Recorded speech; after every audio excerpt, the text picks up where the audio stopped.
Welcome to Bloomers in the Garden. I'm Len Schroeder, and on today's show, fruit trees are first up, and they've never been more popular. You can have a great harvest if you do specific tasks, and we're going to tell you what they are in our first segment. 50-degree rule, and that's temperature 50 degree. It's a magical temperature, and we'll discuss why in the next two segments. First up, what affects 50 degrees on grass seed? Stay tuned and listen in during our second segment. What impact does 50 degrees have on your water garden? Find out in our segment number 3. We received an email asking how to properly prune their crepe myrtle. Hear how during our fourth segment. Did you hear about the housing boom? Open up your ears. You'll hear it. It's all around you. Songbirds are looking for new homes to nest in. Hear how you can help in our final segment. So stay tuned, and we'll be right back in the garden right after these messages.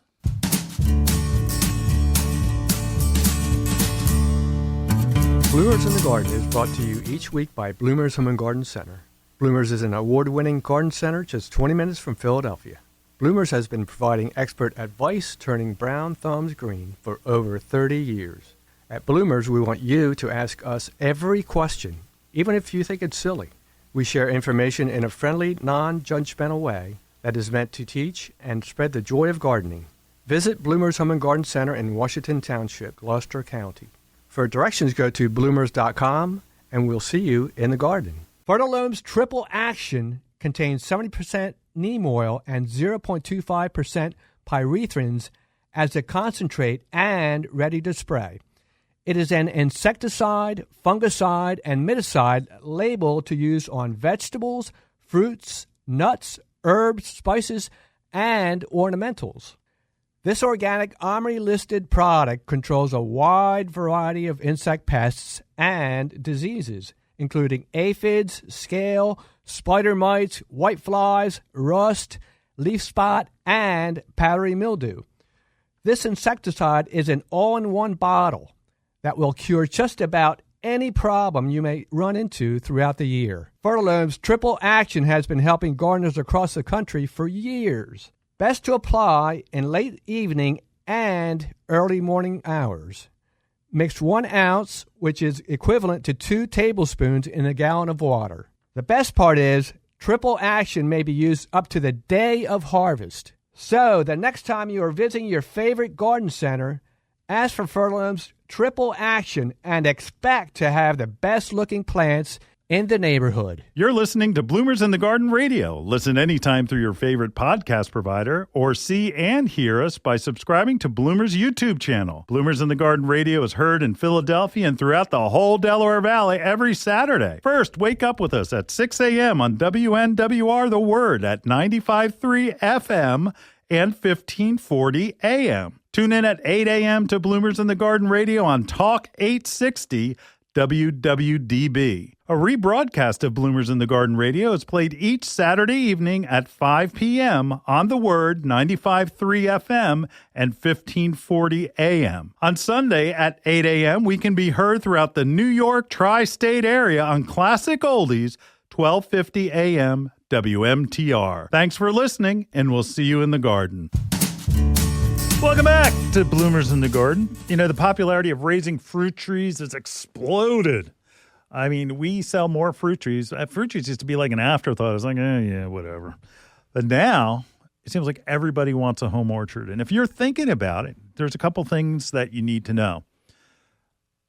Have you ever, like when we do our birds and the bees and the flowers and the trees, when we talk about those things on air, please protect your children. It basically is talking about whether plants need a pollinator. So that means it needs a boy and a girl, and they need to make fruit. And that there are some plants, and especially fruit trees, that are self-pollinating. That's a good thing. They don't need nobody. Yeah, they don't need nobody. They don't need nobody. That's exactly Sorry. right. I just found that funny. I'm sorry. There are tons of jokes in the horticulture world, many of them not funny. So self-pollinators are peaches, nectarines, tart cherries, not sweet cherries, apricots, and that they are almost always self-pollinating. Look, you need the bees to come and fly up to the trees to pollinate the flowers. Other insects do it, some birds, but rarely. So you need to make sure that all that's happening. Cross-pollinators. If you want to grow apples, you need a cross-pollinator. Pears, plums, and sweet cherries. Like if you want to grow those like Washington State Bing cherries, you need to have a cross-pollinating variety in each of those fruit trees. So again, that's apples and pears and plums and sweet cherries. Bees pollinate when the weather, wow, our next segment is 50 degrees. So at 55 degrees, bees start getting active. They start like looking for flowers, and there's not many out there. There are some flowering trees, though, so they'll go up higher to get it. Most of the time, they're only a few feet off the ground, if that. So if you plant a pollinator garden around your fruit trees, you will get the benefit of the bees to do the work to get you to have more productive fruit. We often, every year, we have someone come in. It's like, I don't have any fruit on my trees. And that's the problem, is that the bees are not finding their way to the flowers, so they don't end up pollinating them. Pruning your fruit trees. You have to do it. And the reason why you have to do it is because they'll be more productive if you do it as opposed to not doing it. And so, okay, when do I prune my fruit trees?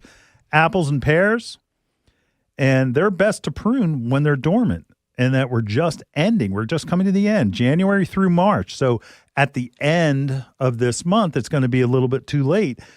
A lot of times we talk about the running of the sap. Like, for instance, you can't go and prune maples right now. And I'm talking about basically like sugar maples, for instance, because that's the running of the sap is where you go and you get maple syrup from. And you don't want to prune them because they'll start bleeding out of the branches. So now is not a good time to prune them, but it's a great time to do a lot of other pruning. But that's another show that we had a couple of weeks ago. Cherries, it generally is best to prune cherry trees when the weather is hot. So that's after they've bloomed. That's going to be after you've had a harvest. Do not prune in the winter and do not prune in late fall or early spring. The buds on the cherry trees form their flowers. So if you go and you start pruning at the wrong time, you may be cutting off all your harvest. And another reason why when someone comes in, I never have any cherries, and it could be because they're pruning at the wrong time. We get that all the time with azaleas, for instance. When you prune your azaleas in the fall, or your landscaper comes in and he wants to get his last billable hours, and he comes and he prunes your azaleas and you have no flowers. Hydrangeas, you prune them at the wrong time, I have no flowers. It is a common occurrence at the garden center. So, okay, what about peaches, nectarines, apricots? And the best time to prune peaches and nectarines and apricots is early spring, right about now. And you want to prune, prune. It says after your last frost date in your area. I don't know. You're going to have blooms at that time. I think it's maybe a little bit late. But at this time, you're just really trimming winter damage. You're not like doing a really hard pruning of your tree. It's more that you're cleaning it up. So again, any of those damages that you see, any where there's branches that are rubbing back and forth, you're just kind of cleaning it up and doing any damage that's occurred from the winds that we had. And boy, we had winds this year. So plums are our biggest grower. And you can prune those aggressively.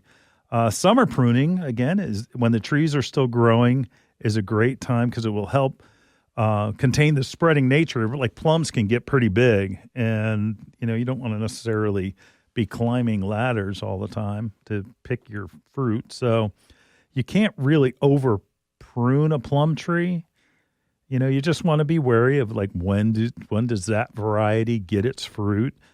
And then anytime, you're going to do the cleanup pruning that we talked about peaches and nectarines, but that's just cleanup. Again, it's not hard pruning.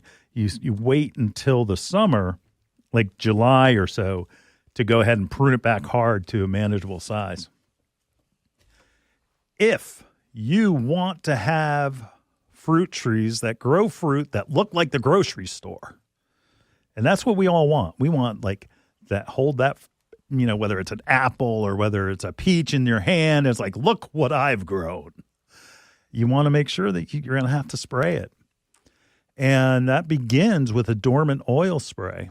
Dormant oil spray is actually a mineral oil. It's organic. And that the way that happens, you would do it in the fall. I would also recommend doing it again in the spring, early spring, that is, before you have any swelling of the buds. They call it green tip. The way that it works, it doesn't poison anything. So it's not like, it's like you're going to be killing it by poisoning it. You're actually coating it with this oil that makes them suffocate and die. Nice. But it works.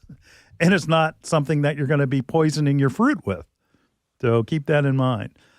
There's also a time when it's green tip. So when they first start to push out growth, and it's not only insect control, but it's disease control. You have to do both. Disease is just as ugly on a peach as it is, on an apple. You need to spray. And there are a lot of fruit tree sprays where it's a combination of a insect control and disease control, and that you can use them together, but most of them are not organic. I have a couple here in the studio, so if you're looking online on YouTube, you can see what I'm talking about. Revitalize is something called a biofungicide. You still getting that, Aaron? Yep. Okay.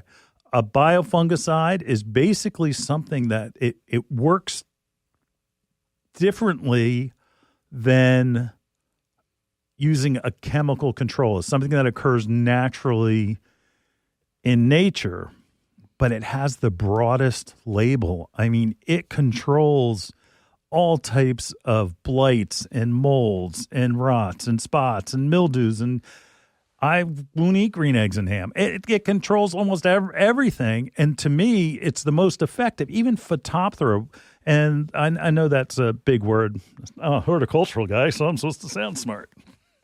Phytophthora is a root disease that occurs in azaleas, rhododendrons, and broadleaf evergreens. It has been most of the time uncontrollable. There is something. We bought a quart-sized bottle for $400 to control Phytophthora in azaleas. I will never do that again because I will be using Revitalize. And Revitalize is 16 ounces for $25. And again, it's organic. It's organic. Also, I don't know if are you getting this in the shot. The 8 is a type of thrin, and when we talk about thrins, it's let me take a look. Aaron's asking me to. I gotta reassemble. You gotta the hit it whole thing. Yeah, hidden behind the oxalis. So a thrin is a permethrin. It is not organic, but it is based on the chemistry of natural insect control made out of actually chrysanthemum flowers. But the problem with that is using the organic version is that once it hits sunlight, it starts to degrade and doesn't last very long. Scientists have figured out a way to use the same science, but to have it prolonged so it has a long residual. And again, we talk about thrins. We say thrins because there's deltamethrin, there's pseudoephedrine, there's all types of thrins, and that this is just another type of thrin. And when you go and you look at the active ingredient, you'll see thrin at the end of it. And sorry, Aaron, I know you were taking that. So again, this is permethrin. It's not deltamethrin. So it's permethrin. So again, great product. You can use it on vegetables. You can use it obviously on your fruiting trees, but also flowers. You can use it on all types of insects. And it's a very, very broad label, good control, perfect for fruit trees. You know it works well when the title is 8. You know why? Because 7, 8, 9. Yeah. It's one better than 7. Because 7, if those of you old gardeners remember, it used to be 7. You know, it's we used to say is how many ways can you package 7 or diazinon? And 7 and 7 was like it. Now it's 8. Now it's 8, but it's actually thrins. How many ways can you package thrins? And there's a dozen. You could probably have one type on the shelf, and that would be all we needed. But people don't buy that way. So when do you stop spraying? You stop spraying 21 days before harvest. And yes, you can figure that out. You're going to spray several times. Again, this isn't one spray and you're done. So again, green tip, when they start pushing new growth, the leaves out. Petal drop, when the flowers drop. You don't want to spray when the flowers are out because you want them to be pollinated, and permethrin is poisonous to bees. You don't want that happening. When the petal drops, you go ahead and do it. The last petal drops. Fruit set, when you start to get, actually you see fruit, and then that would be it. So it's every couple of weeks that you're going to be spraying. Then you will have that fruit that you'll be proud of. Otherwise, you let it go organic and you do what we did on the farm and you just cut out the brown spots. So that's what we do. Feeding, tree tone or berry tone by espoma is the absolute best. You also want to mulch them, and you also don't want to let grass grow up to the trunks. And here's why. You have issues, deer, you have issues with rabbits where they will girdle the tree and the tree will die. So again, make sure you keep a mulch ring around your plant, around your fruit tree, around even if you have things like blueberries or raspberries or anything like that. You want to keep them mulched in so it doesn't allow the critters to get up to it and start eating the bark off. If you have questions about fruit trees, you know who to call. You're going to call Bloomers in the Garden. That telephone number is 609-685-1880. Leave us a message. We'll answer your question, and we'll send you a T-shirt. We'll be back in the garden right after this. Hi, this is Len Schroeder from Bloomers in the Garden. Do you have a landscape, garden, or plant question? If so, call or text us using the Bloomers in the Garden hotline. Dial 609-685-1880. That's 609-685-1880. Don't be shy. We want to hear from you. Call or text us and let us know what problems you're facing. Let us know how we're doing. Call or text 609-685-1880. If we use your comment on the air, we'll send you a free Bloomers T-shirt. Call or text us at 609-685-1880. That's 609-685-1880. And we'll see you in the garden.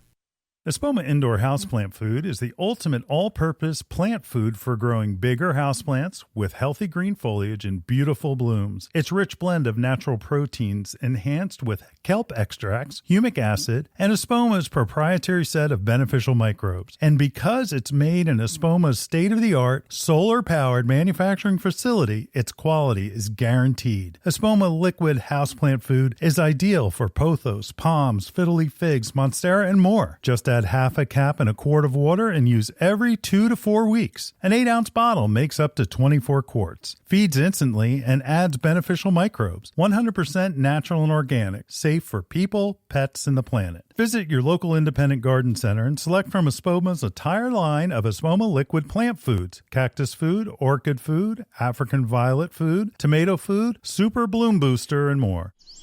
If you're like me, then you absolutely love birds. The Bird Sanctuary at Bloomers Home and Garden Center has you covered. They're dedicated to the care and feeding of wild birds of all sorts.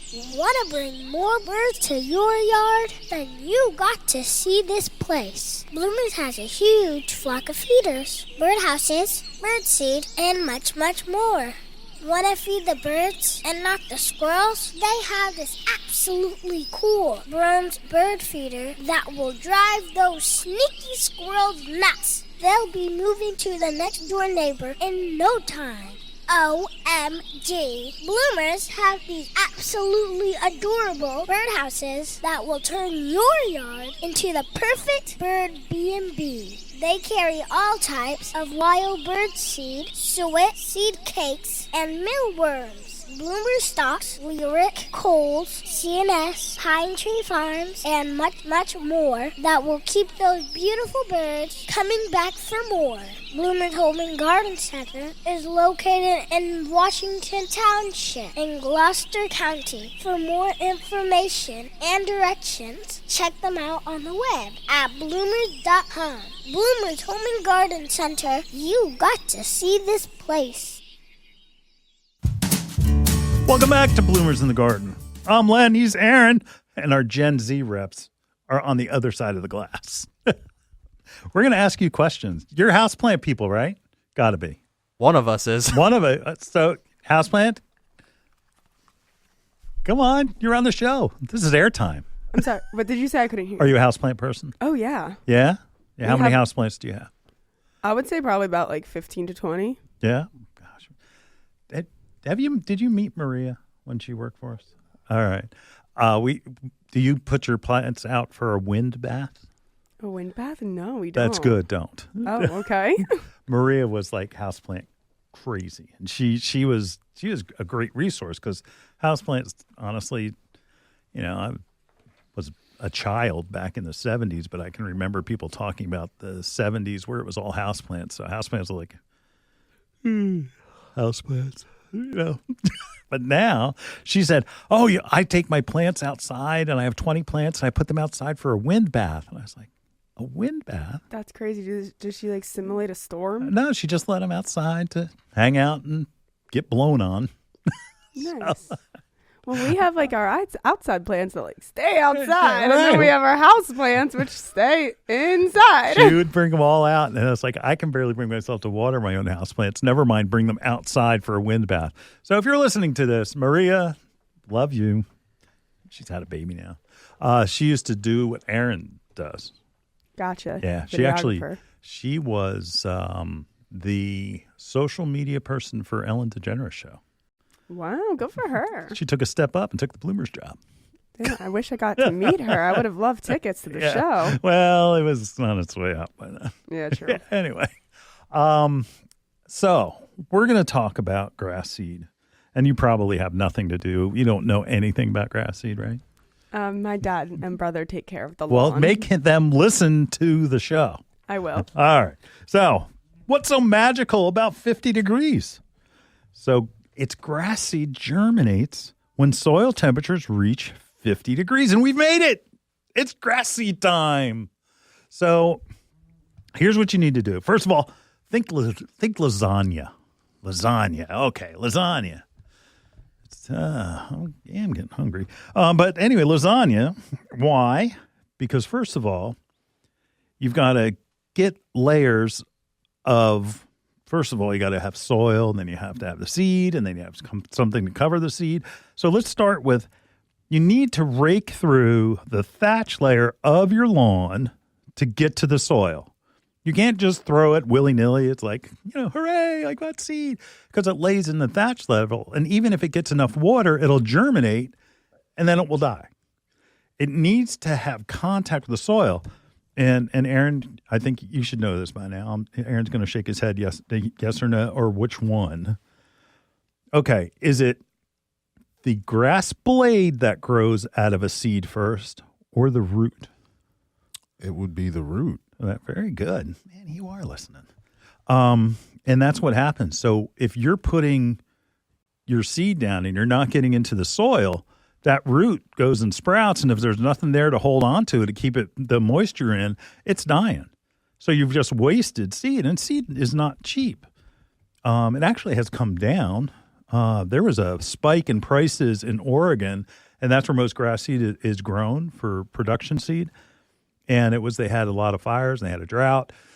And so seed was 20% higher than it is today. So go into your local garden center and buy it up while you can. So you got to rake that soil to get that thatch out and get down to the soil. And that it has to touch the soil in order for it to live. So you go ahead and you do that. Your hands wear gloves. Your hands will be blistered if they're on the soft side. You need to just do it. Just do it right. Don't waste. You can get mechanical machinery to do it. Like, for instance, a dethatcher will do it. And you want to get the kind that has a spring tine to it, not a chisel tine, and that will pull all that thatch out. But you still have to make sure that it's getting to the soil. Okay? So you did that. You're to the soil.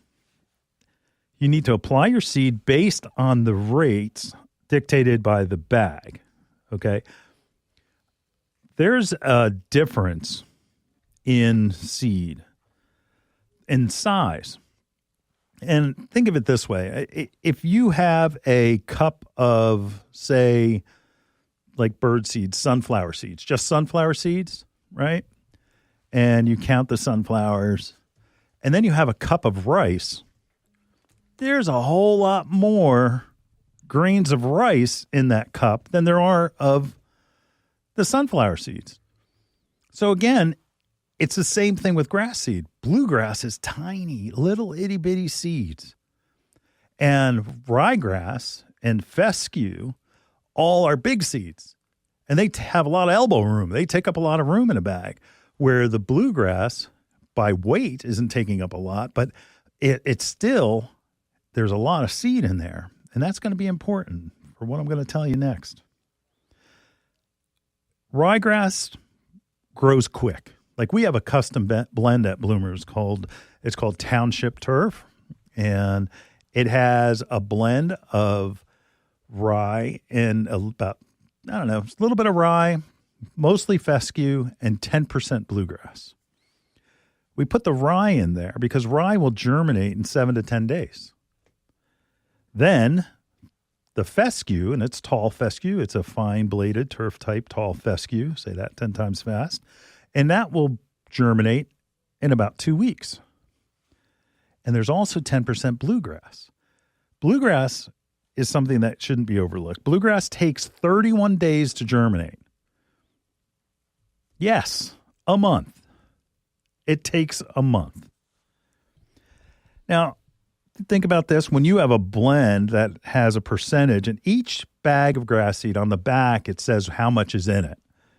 So let's dumb it down a little bit.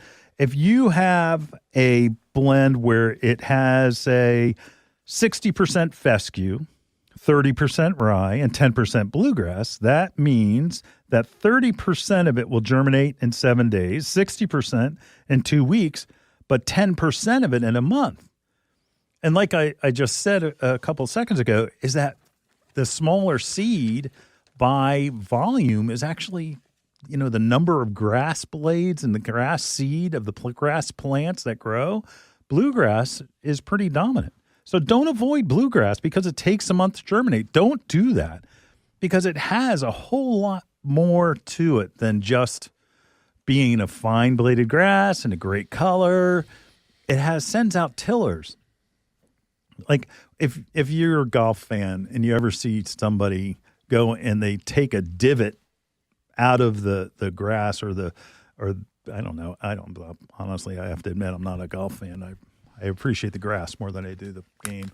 But if you take a section and a divot out, that divot, if it's fescue or ryegrass, should probably be reseeded, where bluegrass is going to fill it in all by itself. That's true. And the culture behind that when you're on the golf course is if you make a hole and you got to go grab that divot, you need to go put it back inside, or else you need to let the course know, and they will then refill it with seed. There you go. Good. Right. That's good.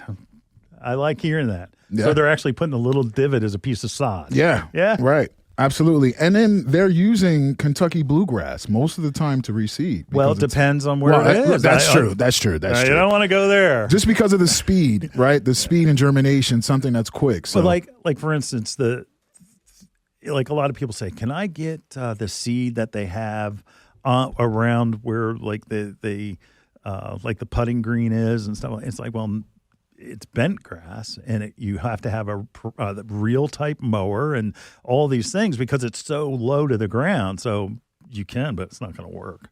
you're not going to all of a sudden have Pebble Beach, And the fairways, a lot of times it's fescue or bluegrass. Usually where the tee off is, again, that's going to be all different things. But it's crazy. Like professional turf grass managers, like there is the turf grass manager of the stadium for Philadelphia Eagles that they will change their whole turf halfway through the season. And they'll all of a sudden put in a Bermuda grass, which doesn't grow here naturally. I think it's just because of the warmth and the heat and the way that it's set up that it does in the stadium, because it's durable and that it can take the wear and tear from the Eagles. Super Bowl championship Eagles. Sorry, Aaron.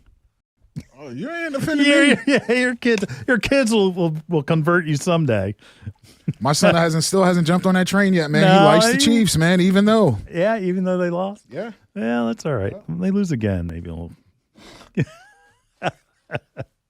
Anyway, what about, and most importantly, look, if you're putting down seed, you pretty much should give up putting down a standard crabgrass control. You have to use a different type. I do not believe it's as effective, but it does distinguish between the grass seed you're putting down and crabgrass, where it'll prevent the crabgrass from germinating. Because right now, your crabgrass is dormant. It's dropping seeds. The crabgrass that you saw last year is dead. And what it does is it drops the seed. It's like think of it as a tomato plant where it grows. It goes dormant, it dies, it drops the tomatoes out of it, and then some seed, and all of a sudden sometimes you have some tomatoes that are the plants that are growing, and it drops its seed. That's what it's doing. So that seed also starts to germinate right about now. So you got to put down a crabgrass control, crabgrass control with new seeding fertilizer in it. And you have to make sure you get the right kind. You can't put just standard crabgrass control on because it's going to kill all your seed and all the time that you wasted. So let's talk quick about lasagna. We'll come back to lasagna. You get to the soil. That's level 1. Your next layer is the grass seed. Your next layer, if you're patching or you have larger areas, cover it with a type of soil or a type of blended soil, like, for instance, bumper crop, or one of the types that have a little bit of peat moss in it will hold some moisture around that seed because it's a requirement to keep the seed moist to break down the seed coat so that it germinates.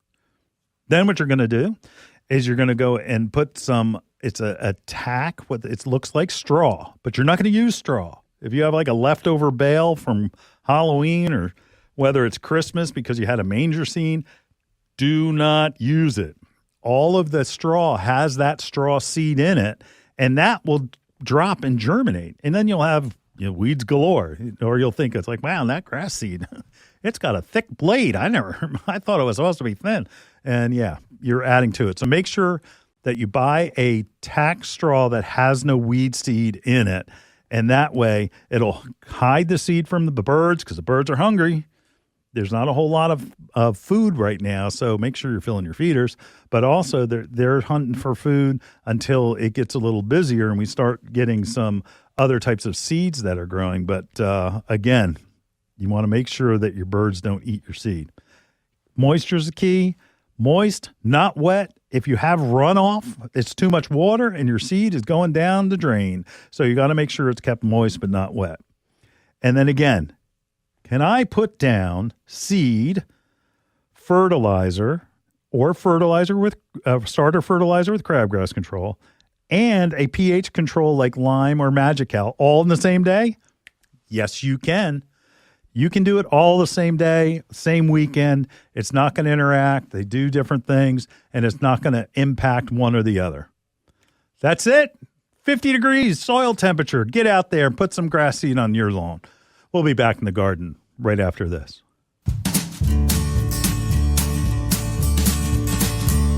Hi, this is Len Schroeder from Bloomers in the Garden. Do you have a landscape, garden, or plant question? If so, call or text us using the Bloomers in the Garden hotline. Dial 609-685-1880. That's 609-685-1880. Don't be shy. We want to hear from you. Call or text us and let us know what problems you're facing. Let us know how we're doing. Call or text 609-685-1880. If we use your comment on the air, we'll send you a free Bloomers t-shirt. Call or text us at 609-685-1880. That's 609-685-1880. And we'll see you in the garden.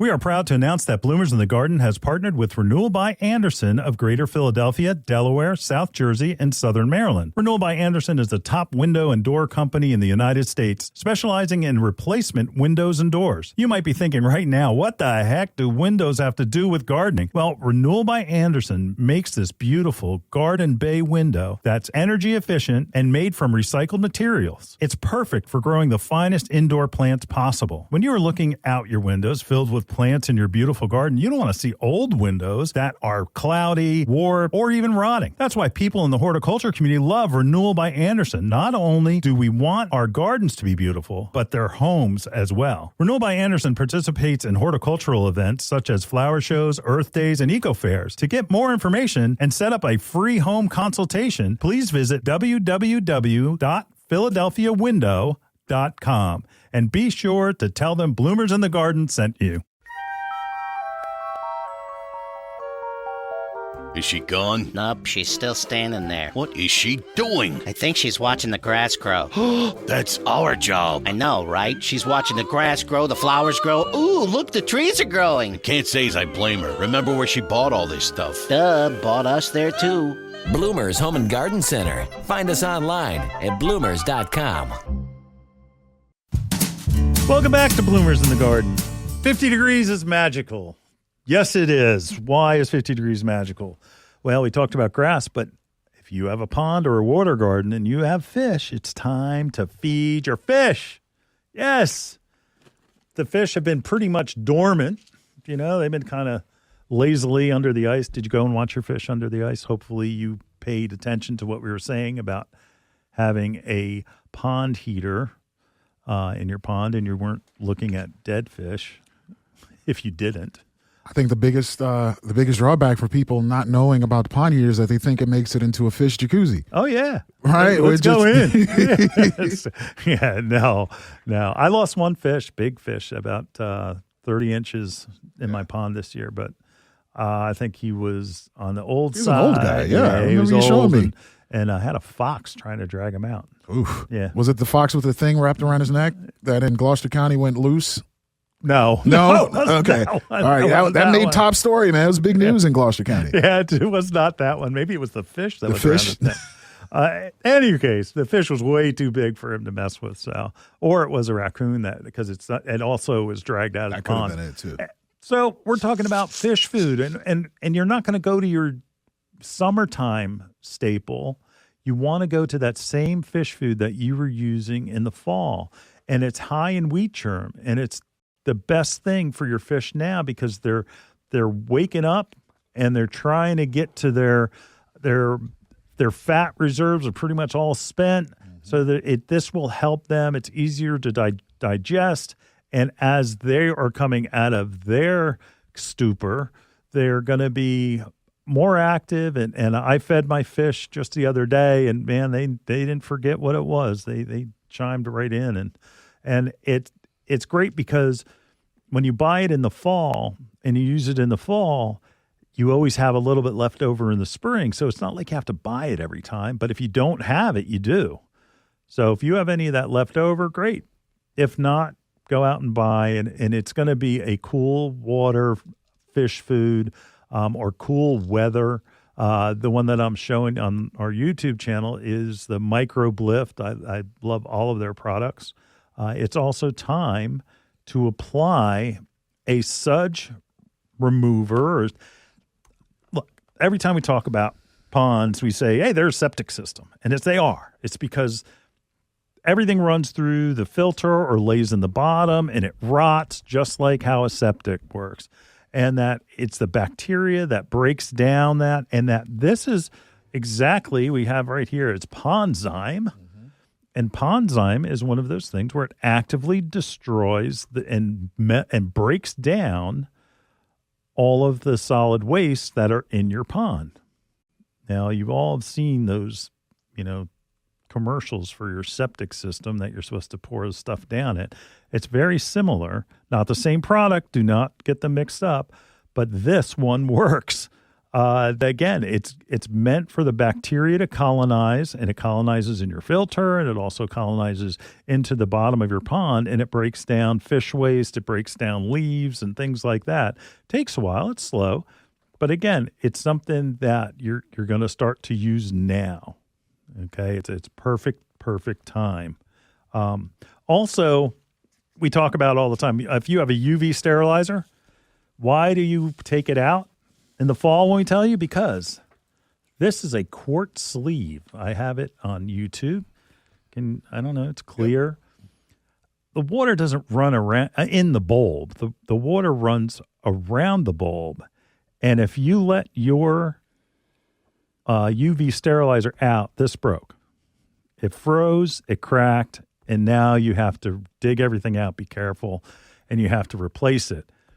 Replace the quart sleeve as long as if it broke. And every 2 years, be careful here, you need to replace your UV bulb. What is a UV bulb? I'm holding in my hand an ultraviolet bulb. This goes in here, and that you don't want to touch the bulb. You do not want to get the oil from your fingers on this bulb, because just the oil from your fingers can heat it up and it can crack. So you want to make sure you don't touch the bulb. Every 2 years, replace your bulb. Got it? Because otherwise it doesn't work. It just, it's not as efficient. And when you're cleaning your UV, you're cleaning this so that you can get everything out of your bulb into that water so that it kills the algae and it does all the things that are great for UV. So make sure that you replace that UV. If you want to do a complete pond cleaning, now's a good time. Get your hip waders on. Make sure that you're not stepping on like any stones or anything that we're going to get your hip waders on. I had to look at you like, what? Hip wader? Have you ever heard of that, Eric? What is a hip wader? You're hungry too. You're thinking it's a type of waiter. Sounds like a really, really culturally in tune service person. It's the thing you wear when you go fishing. So you can go into the water, and that they're made out of rubber or plastic. And yeah. You mean the lady carrying my food is not groovy? No. She's not a hip waiter. Okay. All right. She's not a hip waiter. What if she's a waiter who's all hips? Well, that may be. Just keep that to yourself. Be careful, Eric. Be careful, man. Yeah. So, again, it's time to clean it out. You need to get those sticks out, but just make sure that you're not stepping on anything that would possibly damage the liner. So you want to walk gently. You want to empty it out, till it's about 20% of its water out, and then you can go ahead and replace that, but you need to use a heavy metal neutralizer, chlorine and heavy metal neutralizer when you add the water so that you don't have any issues. If you have questions about your pond, please call the hotline. That number is 609-685-1880. We'll be back in the garden right after this.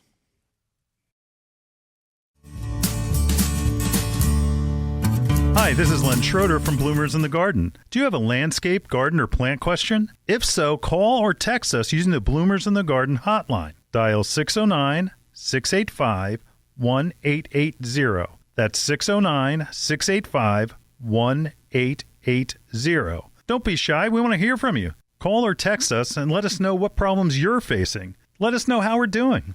Call or text 609-685-1880. If we use your comment on the air, we'll send you a free Bloomers t-shirt. Call or text us at 609-685-1880. That's 609-685-1880. And we'll see you in the garden. Fertilome's Triple Action contains 70% neem oil and 0.25% pyrethrins as a concentrate and ready to spray. It is an insecticide, fungicide, and miticide labeled to use on vegetables, fruits, nuts, herbs, spices, and ornamentals. This organic OMRI-listed product controls a wide variety of insect pests and diseases, including aphids, scale, spider mites, whiteflies, rust, leaf spot, and powdery mildew. This insecticide is an all-in-one bottle that will cure just about any problem you may run into throughout the year. Fertilome's triple action has been helping gardeners across the country for years. Best to apply in late evening and early morning hours. Mix 1 ounce, which is equivalent to 2 tablespoons in a gallon of water. The best part is, triple action may be used up to the day of harvest. So, the next time you are visiting your favorite garden center, ask for Fertilome's triple action and expect to have the best looking plants in the neighborhood. Anyway, we're talking about accents here in the greater Philadelphia area. Does it drive you bananas? Yeah. Jesus. And we were just talking about your water garden. Yeah. As if water has an R. Yeah. My father Well, said, it does have an R, but it's at the end. Yeah. Not W-A-R. I don't know. T-E-R. My father used to say metal instead of metal. He said metal. And he's from North Jersey, Clifton grown. So My dad is from Columbia, South Carolina, and my sister's name is Maya, right? But he always called her Meyer. Meyer! Come here! Meyer! That may be an accent thing. I don't know. I don't know. I don't know. To this day, he still calls her that. Meyer? Meyer. Meyer. Well, anyway, if we're saying something wrong besides rhododendron, let us know on the Bloomers in the Garden hotline. and mites, yeah, we can take it. We can take it. Or we'll just send the hate mail to Julio Zamora. That's all. Yeah, that's right. That's right. Julio, there's some unfinished business. Hey, we received an email that asked about pruning their beloved crepe myrtle. And here it is. Hello. Would like to know if you have a crepe myrtle guru to prune our beautiful tree the correct way. And I'm sorry to say we do not have a service for that, but we can tell you how. I know how important it is to make sure this is done correctly so you don't damage the new flower growth. I watched many videos, but when it comes down to it, the tree is too important to me to do any incorrect cuts. Please feel free to reach out. Thank you, Kathleen. It's different. Just like we were talking about, accents are different. Crepe myrtles in New Jersey, in the northern region, they kind of don't belong here, but there's been a lot of good breeding that makes it so they can. So what you need to do is do it now, okay? They are pruned in New Jersey right now. So it's late winter. See, I'm all messed up. It's late winter, early spring, February to March. So winter pruning. And what do? How do you know what to prune? You don't want to commit what's called crepe murder. Crepe murder is when you go and you just cut it down and you have all these stumps and it looks like a badly pruned rose. I feel like we should have had the sound effect of dun, dun, dun in the background. We don't have that in our budget. Crepe murder. Whoa, who's coming up with these? Whoa. Crepe murder is when you hack it to death. You just go and hack it down. That's it. No, you want to do it surgically, okay? And again, it's important to do because there are, and those of you that listen to the radio show know all about new wood, old wood. They bloom on their new wood. So any of the branches that are out now, they're not going to bloom on that. They're going to bloom on the second growth that they'll get. So now is the time. So let's first of all evaluate tree. Look and identify anything that's damaged, like anything that looks like it's, the tips are dead or anything like that. And you're going to remove those branches. And you're going to basically get the overall structure of the tree so it's balanced. You want to create airflow in the tree also because you don't want, any of you out there have ever had a crepe myrtle that all of a sudden gets powdery mildew? That's because there's poor air circulation in the tree and it gets that. So one of the things, there's the 3 Ds. Begin by removing any branches that are dead, diseased, or damaged. Unsightly, they attract insects and disease, and they can hurt the entire tree. You're going to thin out the canopy, the top of the top, and you're going to start from there down, and you're going to open it up so that there's lots of airflow through there. You're going to get rid of any weak branches that don't have any, like if there's no breaking, like there's some suckers that will come from the root system and grow like straight up, and it looks like just one big long stick, and it doesn't branch at all. Cut them down at the base. You're going to get rid of them. And again, it's more of the sunlight that gets through when you prune out that interior of the tree. And by the way, those branches that I was talking about that come from the ground up, sometimes called suckers, but on a crepe myrtle, they're called water sprouts. So these water sprouts, they'll come from, they're notorious for it. Don't be afraid. Use your loppers. Get them low. You're going to shorten each length. And it's going to be not a lot. You could probably only go maybe from the tip anywhere from a foot to 18 inches. And again, you're balancing out the whole time. You're going to take a cut and cut here and a cut there, and then step back and look. Oh, that looks pretty open. That looks good. That branch is crossing. I'm going to need to get rid of one of them, because what happens with crossing branches, as they go in the wind, it's like, you're on that Survivor show trying to make a fire, that all of a sudden those branches in the wind are rubbing against one another, and they're causing another spot for disease and insect to go through. One of them's got to go. So again, and the worst thing is don't just hack everything down, because again, that's that crepe murder again. Don't do it. You can cut it down hard if you want, but you're trying to improve the structure of the tree. If it's just big, like I have a really big crepe myrtle that is actually pushing against a southern magnolia, and I will be cutting that down very hard. So it's going to go from, say, 20 feet tall to probably about 6 feet tall. And it's going to bloom amazingly, because everywhere you're cutting those branches, they're going to branch out and then they're going to grow. So if you've got questions, the hotline, 609-685-1880, and we'll be back after this.